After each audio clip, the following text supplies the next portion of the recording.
오늘 말씀은 요한복음 6장의 오병이어 사건의 결론에 해당하는 마지막 말씀입니다. 이제 내일 말씀부터는 7장으로 넘어가게 되는데요. 여러분 항상 다른 것은 다 차치하고서라도 결론이 중요합니다. 사실 요한복음 6장에서 가장 중요한 본문은 35절 말씀, 또 내가 생명의 떡이다, 어제 본문의 48절 말씀, 이런 말씀이 사실은 제일 중요한 말씀이라고 제가 말씀을 드렸지만, 이 말씀에 대한 사람, 인간, 무리와 제자들의 결론을 기록하고 있는 본문이 바로 오늘 본문이기 때문에 사실은 오늘 말씀도 우리에게는 꼭 기억해야 될 말씀 중에 하나라는 것을 제가 짚어드리고 싶고요. 어제 본문 마지막 말씀에 예수님께서 내 살을 먹고 피를 마셔야 된다. 제가 어저께 컨디션이 너무 안 좋아서 현장에서 예배를 못 드렸는데 행여나 한 분이라도 오셨다 그냥 가신 분들이 있지는 않을까, 좀 하루 내내 마음이 무겁더라고요. 어떻든 제가 어저께 집에서 말씀을 이 부분을 주의해 드렸는데, 이 부분은 제가 이렇게 주의해 드렸죠. 주님의 살을 먹고 피를 마시는 것은 우리 개인적으로 적용을 하면 하나님의 말씀을 믿고 그 말씀을 순종하는 것이다. 우리가 방금 찬양한 대로 예수님 의지하고 순종하는 길은 그리스도 안에서 가장 복되고 즐거운 길이다 라고 고백한 것처럼, 주님의 말씀, 살을 먹고 피를 마시는 것은 하나님의 말씀을 믿고 그분의 말씀에 순종하는 것이다. 할렐루야. 그런가 하면 내 살을 먹고 피를 마시는 것은 구체적으로 뭐라고 주의해 드렸습니까? 영적 공동체 코이노니아 교제에 참여하는 것이라고 말씀드렸어요. 이것이 이제 고린도전서의 말씀에 사도 바울은 성만찬 예식에 영적인 의미를 부여하는 것으로 그렇게 승화를 시킵니다. 이렇게 하나님의 말씀, 예수님의 말씀을요, 육으로 생각하면 이게 해석이 안 됩니다. 그런데 제가 영으로 여러분께 주의해 드렸으니까, 예수님을 믿고 주의 말씀 앞에 순종하는 것, 예수님이 말씀을 통해서 나의 죄와 나의 연약함을 지적하고 찌르실 때에 그것이 자존심 부릴 문제가 아니고 부인할 문제가 아니라 무릎 꿇고 주님 앞에 인정하며 회개할 문제라는 것, 그리고 내 힘으로는 예수님의 말씀을 순종할 수 있는 힘이 없다라는 것을 고백하는 것. 할렐루야. 그러나 성령께서 우리의 마음 가운데 찾아오시고 우리의 인생을 송두리째 주장해 주시고 강권해 주시면 기쁨과 감사로 넉넉함으로 주의 말씀 앞에 순종할 수 있다라는 것. 할렐루야. 그래서 오늘 이 아침에도 우리의 인격과 우리의 의지와 우리의 마음과 우리의 생각과 우리의 육신과 우리의 입술과 우리의 언어를 성령 하나님께 온전히 내어드려서 성령이 말하게 하시는 것을 말하고 성령이 행하게 하시는 것을 행하게 되는 저와 우리 모든 온리교회 성도들 되시기를 예수님의 이름으로 축원합니다. 할렐루야. 이렇게 영으로 해석을 해야 이게 주의 말씀이 해석이 되고 이해가 돼요. 그런데 육으로 해석을 하려니까 오늘 본문 60절에 뭐라고 얘기합니까? 제자들이 이 말씀은 어렵도다, 누가 들을 수 있느냐 한데, 이게 육으로 해석을 하려고 그러니까 이게 해석이 안 되죠. 여러분, 무리들은 어제 예수님에 대해서 뭐라고 따져 물었습니까? 42절에 보면 아니 네 아버지가 목수 요셉인데 내가 니네 가정을 아는데 어떻게 네 아버지가 여호와 하나님이라고 할 수 있느냐. 그리고 52절에 보면 또 뭐라고 따져 물었습니까? 이 사람이 능히 자기 살 우리에게 주어 먹게 하겠느냐. 서로 다투면서 이렇게 예수님의 말씀을 육으로 판단을 하고 해석을 하고 자기들끼리 싸워요. 그리고 유대인들은 예수님을 떠났어요. 근데 문제는 뭐냐면 끝까지 예수님을 따랐던 제자들 또한 60절에 오늘 본문에 뭐라고 얘기해요? 이 말씀은 어렵도다, 이 말씀을 누가 들을 수 있겠냐 얘기하는 거예요. 무리들은 애당초 예수님을 찾아왔던 두 가지 근거나 의도가 뭐라고 제가 어제 말씀드렸습니까? 어제 먹었던 떡 오늘도 또 먹고 싶어서, 오늘 우리에게 치환하여 적용하면 기복주의 신앙으로 신앙생활하고 있는 그리스도인들에게 통렬하게 하나님이 비판하시는 겁니다. 어떻게든 자기 집안 잘 되고 내 인생 하나 잘 되고 내 자식 새끼들 잘 되고 이런 걸로 신앙생활하는 사람들, 불교나 도교나 다른 이교도에서 신앙생활하는 것과 뭐가 다르냐는 거예요. 자기 인생이 궁금해서 타로 점치고 무당 찾아가는 거랑 뭐가 다르냐는 거예요. 그러니까 그리고 두 번째 의도는 뭐였어요? 과연 이 사람이 메시아가 맞는가, 하나님의 아들이 맞는가, 그걸 시험하고자 예수님을 찾아왔어요. 그러니까 어떻게 자기 살을 우리에게 주워 먹겠느냐, 이 사람의 아버지는 목수 요셉인데 어떻게 이 사람이 이런 얘기를 할 수 있느냐, 이런 얘기하고 떠나요. 그런 사람들은 이해가 되죠. 그런데 세상에 끝까지 붙어있는 제자들도 뭐라고 얘기를 해요? 이 말씀은 어렵도다. 누가 이 말씀을 들을 수 있게 하냐. 여러분, 제자들이 이렇게 수군거리는 모습을 보면서 예수님이 얼마나 복장이 터지겠습니까? 3년 동안 먹고 마시면서 내가 누구인지를 친히 다 보여주고, 바다 위를 걷는 것도 보여주고, 죽은 사람을 살리는 것도 보여주고, 병든 자를 고쳐주는 것도 보여주고, 이런 것들을 다 보여주고 오병이어 사건도 보여줬는데 여전히 이 말씀은 어렵도다. 이 말씀을 누가 들을 수 있느냐 이야기를 하시는 거예요. 그럴 때 예수님이 63절에 뭐라고 얘기하셔요? 제가 아까 이야기한 그 얘기를 똑같이 하세요. 육으로 자꾸 말씀을 들으려고 하지 말아라. 영으로 들어야 된다. 그게 63절 말씀 아닙니까? 63절 별세개 당구장 표시 치세요. 살리는 것은 영이니 육은 무익하니라. 내가 너희에게 이른 말은 영이요 생명이라.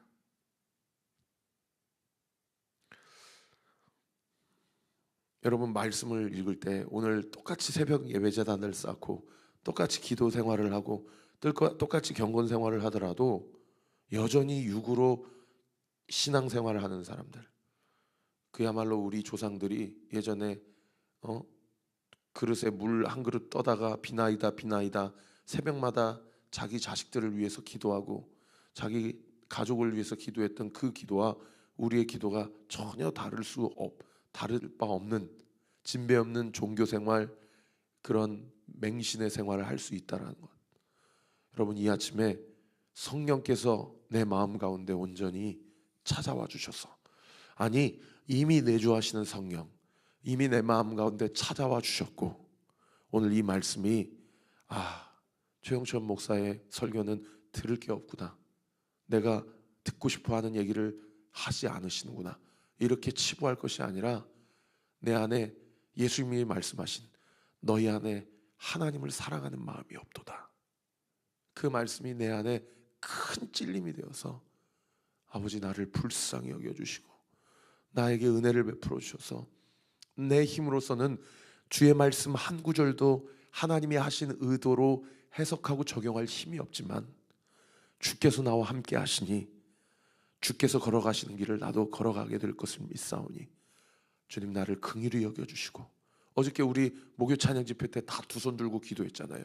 주여 나에게 은혜를 베풀어 주소서. 할렐루야.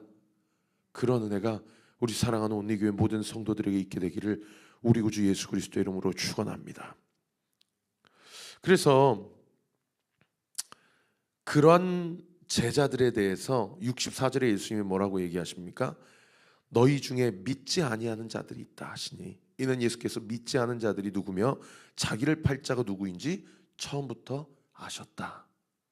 여러분, 다 떠나갔어요. 그죠? 다 떠나가고 제자들이 남았는데 충격적인 얘기를 하는 거예요. 제자들 사이에서도 믿지 않는 자가 있다. 그리고 누가 자기를 팔지, 누가 자기를 배신할지 사실상 처음부터 알았다. 그래서 65절에 예수님이 뭐라고 얘기했어요? 그러므로 전에 너희에게 말하기를 내 아버지께서 오게 하여 주지 아니하시면 누구든지 내게 올 수 없다 하였노라 하시니라 라고 이야기하세요. 여러분, 이것이 이제 존 칼빈의 예정설의 근거가 되는 구절이죠. 그러니까 애당초 생명책에 기록되어 있는 사람은 하나님께서 미리 예정하시고 구별해 놓으셨다는 거예요. 그러니까 요거 가지고 지금도 예정설 혹은 예정론이라고 하지, 그것을 진리라고 하지 않는 것은 사실은 그 사람이 진짜 하나님이 구원받기로 결정했는지 안 결정했는지는 그걸 어떻게 사람 입장에서 판단할 수 있겠냐. 하나님 입장에서는 구별해 놨다고 하지만은 우리 입장에서는 내가 정말 개판으로 살아도 어떻게든 예수님 오른편에 있었던 강도처럼 마지막에 부끄러운 구원을 받을 수 있는 자인지 아닌지 그리고 모르니까 그렇게 예정론이라고 하는 거예요. 그러면서 유튜브에도 보니까 막 예정론이 맞냐 틀리냐로 막 자기들끼리 싸우더라고요. 그런데 저는 그런 거 보면 퍽퍽해요. 뭐 그런 거 가지고 싸우고 있어요? 여러분, 영적인 세계는 다 믿음의 세계예요. 할렐루야.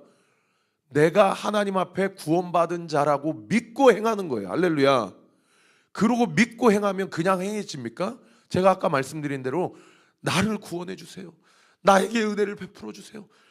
말씀 한 구절이라도 한 단어라도 순종할 수 있는 힘이 내 안에 없습니다. 그러니 나를 불쌍히 여겨주시고 오늘 이 새벽에도 이 말씀 앞에 순종할 수 있는 힘을 나에게 공급해 주세요. 여러분, 이렇게 기도하고 오늘 하루를 살아보세요. 하나님이 그 사람을 얼마나 기뻐하시겠어요. 할렐루야. 하나님이 그 사람의 삶을 얼마나 긍휼히 여겨주시겠느냐고요. 그렇게 하나님과 영적인 교제를 하는 사람이 어떻게 그 이름 석자가 생명책에 기록되지 않을 수 있습니까? 그러니까 자꾸 그냥 탁상공론이 신앙생활이 그냥 하면 되는데, 믿고 살면 되는데, 이게 맞냐 저게 맞냐 앞이 맞냐 뒤가 맞냐 이런 걸로 여전히 이론적 논리적 사상적 그런 분쟁만 일으키고 있으니까 그렇게 속 터지는 이야기만 하고 있는 거죠. 이렇게 얘기하니까 66절에 보세요. 그때부터 그의 제자 중에 많은 사람이 떠나가고 다시 그와 함께 다니지 아니하더라. 이 중요한 게 60절도 아까 첫 구절 보세요. 60절에 제자 동그라미, 제자 중에 여럿이 듣고 말하되 이 말씀은 어렵다. 여러분, 무리가 아닙니다. 이미 예수님 시험하려고 두 가지 의도로 예수님 찾아왔던 사람은 다 떠났어요. 그리고 예수님 살을 먹고 피를 마셔야 된다니까 주변에 누구만 남았어요? 12 제자를 포함하여서 자기가 제자라고 생각했던 많은 사람들만 남았어. 근데 세상에 66절에 보니까 그 제자들 중에서도 여럿이 떠나가고 예수님과 다시는 함께하지 아니하였다. 그래서 오늘 아침에 김양재 목사님 설교 들어보니까 자기가 구속사적 설교하고 복음주의 설교하니까 기복주의 신앙, 번영주의 신앙, 잘 된다, 성공한다, 예수님 믿으면 복 받는다, 이런 설교 안 하고 십자가의 길 가야 된다, 고난에 참여하고 동참해야 된다, 이런 설교를 우리들 교회 애당초 처음부터 그런 설교를 했더니 예수 믿으면 자식들 좋은 대학 가고 남편 사업 잘 됩니다. 왜 이런 얘기 안 하냐고 우리들 교회 개척 초반부터 많은 사람들이 떠나고 나중에 길거리에서 만나도 자기를 본체만 제하더랍니다. 지난주에 새가족 교육하는데 한 분 집사님이 저한테 오셔서 목사님, 십자가 설교, 복음 설교, 부활 설교 해주셔서 감사해요. 다산동에 있는 교회 자기가 인터넷 설교 다 들어봤는데 기복주의 설교여가지고 제가 참 마음이 어려웠는데 그래도 목사님은 복음 설교 해주셔서 제가 마음이 참 기쁩니다. 제가 이 주변에 있는 교회 목사님들 디스하고자 이 얘기하는 것이 아니고요, 저는 그분들 설교 들어본 적도 없어요. 제가 정신이 번쩍 들더라고요. 한 좌석 채우려고 인본주의적인 신앙 목회하다가는 정말 주님 앞에 내가 너를 도무지 알지 못한다, 나가서 슬퍼 이를 갈며 운이 있으리라, 하나님 앞에 책망받을까 봐 정신이 번쩍 들더라고요. 사랑하는 성도 여러분, 여러분이 교회를 다니는 이유는 무엇입니까? 내가 예수님을 믿어야 되는 이유는 무엇입니까? 많은 사람들이 예수님을 떠나요. 사촌이고 가족이고 재산이고 다 빨아버리고 예수님을 3년 동안 따라다녔는데 이 말씀을 하시니까 예수님을 끝끝내 떠납니다.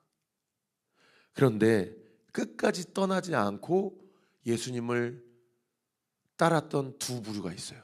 그게 12제자 중에 한 부류 또는 한 부류인데 이 첫 번째 한 부류의 대표적인 사람이 누구냐면 베드로입니다. 이 67절에 많은 사람들이 제자를 떠나고 12제자에게 예수님이 67절에 이렇게 얘기하십니다. 너희도 가려느냐? 너희도 저렇게 떠나겠느냐? 라고 물어보셔요. 그러니까 베드로가 뭐라고 얘기합니까? 거기 줄 치세요. 주여, 영생의 말씀이 주께 있사오니 우리가 누구에게로 가오리까? 우리가 주는 하나님의 거룩하신 자이신 줄 믿고 알았사옵나이다. 제가 목사 안수 받기 40일 전에 철야 기도하면서 이 말씀 받고 정말 많이 울었습니다. 영생의 말씀이 주께 있사오니 내가 어디로 가려니까?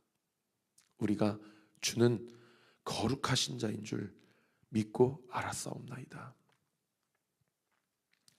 여러분, 베드로는 이 고백 사실 진정성 있는 고백입니까? 아니면 이렇게 말하고도 예수님 부인하고 배반한 사람입니까? 여러분, 결과적으로 이렇게 말했지만 주님 부인한 사람이에요. 그런데 주님이 다시 그 부인하고 주님 배반한 자를 찾아오시죠. 두 번째 부류는 어떤 부류냐면 70절에 예수께서 대답하시되 내가 너희 12를 택하지 아니하였느냐? 그러나 너희 중 한 사람은 마귀다. 그리고 이 말씀을 요한이 스스로 주의해 줘요. 71절에 보면 그 사람은 가룟 유다다 라고 하면서 6장이 끝납니다. 그러니까 결과적으로 끝까지 십자가 붙들고 예수님 쫓았던 사람은 사실은 예수님 부활 이전에는 12제자 중에 한 사람도 없었어요. 다 도망갔어요. 그러니까 너희도 가려느냐 했을 때 사실은 결과적으로 다 갔어요. 그런데 다 도망갔던 그런 한 사람 한 사람에게 예수님이 부활하시고 찾아오셨어요. 찾아오셔서 너 나 사랑하니? 너 나 사랑하니? 하면은 그 배신의 죄, 그 부인의 죄를 주님 스스로 용서해 주시고 내 양을 치라, 내 양을 먹이라 하면서 사명을 불어넣어 주세요.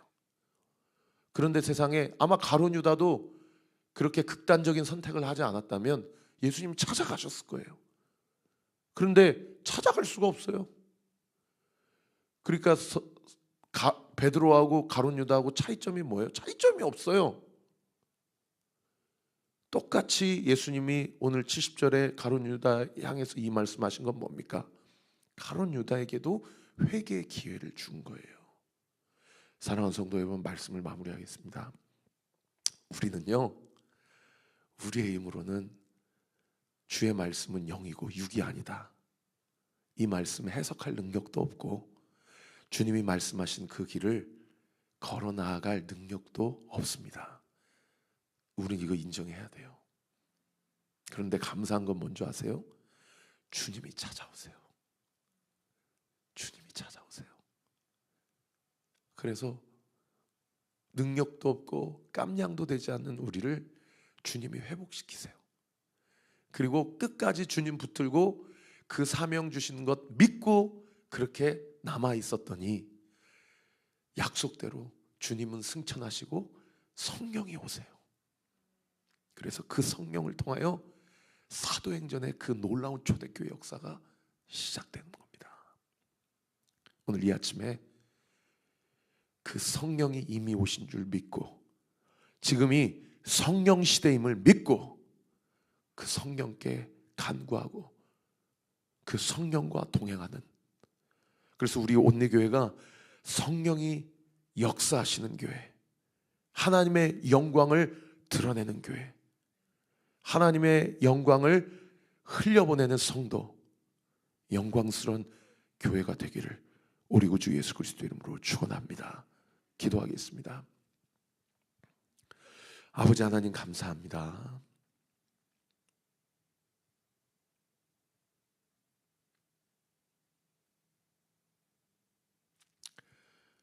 아버지 하나님, 부족한 종이 쓸데없는 이야기 한 거 있다면 아버지 그리스도의 보혈로 이 시간 덮어주시고, 우리 사랑하는 성도들 마음판에 새겨야 될 진리와 말씀이 있었다면 우리 성도들 마음 가운데 지워지지 않는 은혜가 있게 하여 주옵소서.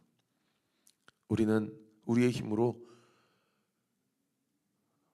인생의 한 자락이라도, 한 순간이라도 주님의 의로우심을 드러낼 자격도 조건도 능력도 되지 않음을 고백하오며, 그러나 주께서 우리와 함께 하시고 우리가 성령과 동행한다면 우리가 할 수 없는 그것을, 심지어 주님이 하셨던 그 일을 더한 일도 하게 되리라는 그 말씀이 이 교회와 우리 사랑하는 성도들의 삶 가운데 온전히 이루어질 것을 믿습니다.